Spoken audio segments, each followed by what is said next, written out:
Lane 3, Wesley College. Lane 4, Melbourne Girls Grammar. Lane 5, St Catherine's School.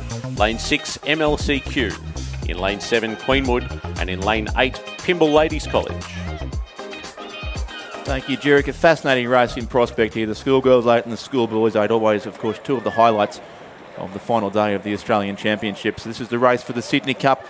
And a fascinating draw too. We've got, as it's worked out in the end, 4 crews from Melbourne, or at least from Victoria, and 4 crews from New South Wales, if we count Canberra Girls Grammar amongst them, who row in the New South Wales head of the river, of course. The 4 Victorian crews are in the 4 centre lanes, and the 4 New South Wales or ACT crews in the 2 outside lanes. The winner of the New South Wales head of the river, Kinross Walleroy, who won that race for the first time, narrowly missing out in a spot in this final, but it's the 2nd, 3rd, 4th and 5th place getters from the Sydney head of the river, headed by Queenwood, who were 2nd, and Pymble Ladies, who were 3rd in the outside lanes. But it's the Victorian crews in the centre lanes by virtue of their semi-final wins, and showing out quite well in front here in the early part of the race. Looks to be the crew from Melbourne Girls Grammar School, who have done what we now have to call a Radford College, I guess, getting out to a very commanding start lead, and at 500 metres, that'll be getting out towards the best part of a length for Melbourne Girls Grammar, maybe 2/3 of a length from St Catherine's beside them in lane 5. And then MLC from Kew, the defending champions in this race, in lane 6, ahead of Wesley College in lane 3. So it is the 4 Victorian crews who do lead this race. And then Loretto Normanhurst, the best of the Sydney crews at this stage. Loretto Normanhurst in 2, Canberra Girls Grammar in 1, then Queenwood in 7, and Pymble Ladies in lane 8.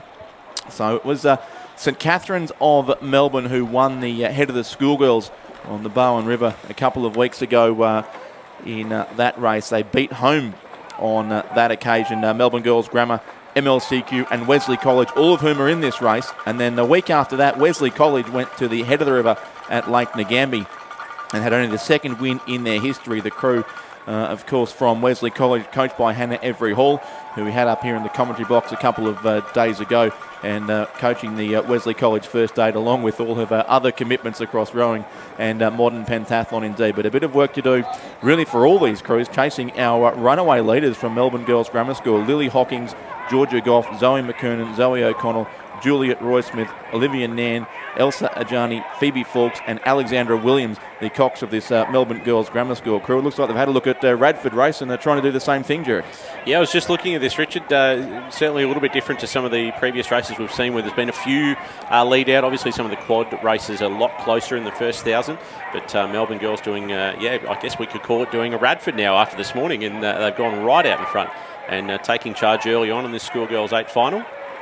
Yeah, somewhat surprising, I would have to say. Having seen St Catherine's race a few times, the lane 5 combination, you'd have to suggest they certainly would have been the favourites for this race. But Melbourne Girls College looking for some revenge to reverse their head of the schoolgirls defeat, and they've got a 4.67 second lead now after 1,000 metres. I think Radford had about 6.5 seconds at the same point, so it's not quite as substantial, but it's still a big lead in the final of a Schoolgirls 8 race. And Melbourne Girls Grammar School have asked all the questions of the other crews in the opening half, and they haven't yet been able to really respond. I was having a chat to the senior coordinator actually at Melbourne Girls Grammar last night, Alex Hagan, previous alumni, of course, of very many Australian rowing teams, I believe part of the AIS program as well early on in the day. No doubt she'll be watching this very closely and watching her Melbourne Girls Grammar career coming down the course here in the lead. Very excited. Yeah, you'd have to be excited watching that. It's probably a length and a third or so now over St Catherine's in the centre lane. MLC from Kew still there in 3rd place. As I mentioned, they won this race at the last National Championships 2 years ago at Penrith. So out to defend their title, but certainly some work to do. And Wesley College still there in 4th place. So certainly it is the Victorians in this race. The top 4 crews all from Victoria. The next 4 all from New South Wales and the ACT, where I'd suggest that it would be Canberra Girls Grammar, in fact. So the ACT crew splits the interstate battle, and then 3 crews from New South Wales currently 6th, 7th and 8th. Loretto, Normanhurst, Queenwood and Pymble Ladies would be in 8th place. So well through the 1,000 metre mark, on in fact up towards a 1,500 now, and still no real impact on this lead from Melbourne Girls Grammar. They really did seem to take that just in the opening strokes. We joined the race with the cameras after a couple of 100 metres already, and Melbourne Girls Grammar School just seem to have the ascendancy from that point on. So it is still just over a length as they come through 1500.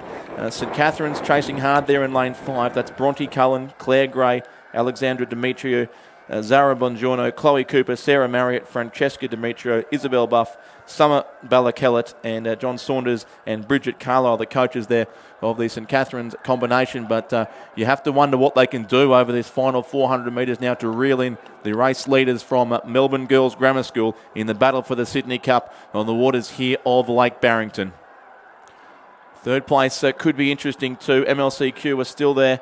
Ahead now of Canberra Girls Grammar, who've got their boat narrowly in front of Wesley College, it seems, as they went through 1,500 metres and then back a little more to Loretto Normanhurst and Queenwood and Pymble, the crews on the far side. So it is Melbourne Girls Grammar School still in front here and holding that boat length lead over St Catherine's in second place, who are throwing everything they've got at our race leaders, but it's difficult to see how they can make up a length there in the final 200 metres of the final of the Schoolgirls Coxed 8 for the Sydney Cup. It is Melbourne Girls Grammar School in front. St Catherine's sits second, very tight for third still with Wesley there, Canberra Girls Grammar the inside lane, and also Queenwood over the far side, probably doing the best of the Sydney schools, although Loretto Normanhurst on the inside lane are there as well.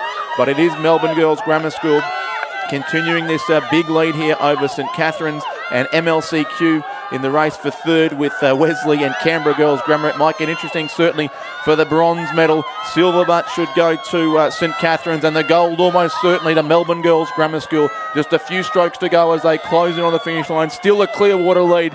This will be a huge win to the crew from Melbourne Girls Grammar School. Lane 4 takes out the Sydney Cup for the Schoolgirls Coxed 8 Championship of Australia. Melbourne Girls Grammar School. Second goes to St Catherine's. Third will be MLC. And then it will be Wesley, I think, just making it the Victorian top 4. They do indeed.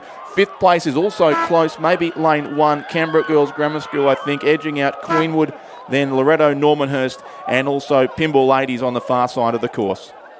A fantastic win there for Melbourne Girls Grammar School in a time of 7 minutes 17.54, the unofficial time. In second place in race 464, St Catherine's School Victoria. Third was MLCQ.